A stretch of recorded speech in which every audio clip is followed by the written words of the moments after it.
Brigade Al-Quds, sayap militer dari kelompok Jihad Islam Palestina, melancarkan serangan roket terarah terhadap posisi pasukan pertahanan Israel atau IDF yang berada di sebuah gedung di wilayah Khan Yunis, Gaza.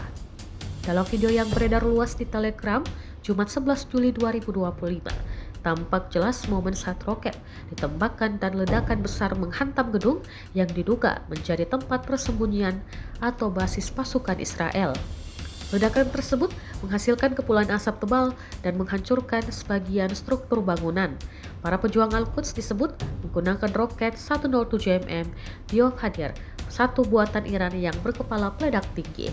Roket tersebut dikenal memiliki daya ledak signifikan dan akurasi tinggi dalam pertempuran jarak menengah. Serangan ini diklaim tepat sasaran oleh pihak Al-Quds, meski hingga saat ini belum ada rincian resmi mengenai jumlah korban dari pihak IDF.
Download Tribun X sekarang, menghadirkan lokal menjadi Indonesia.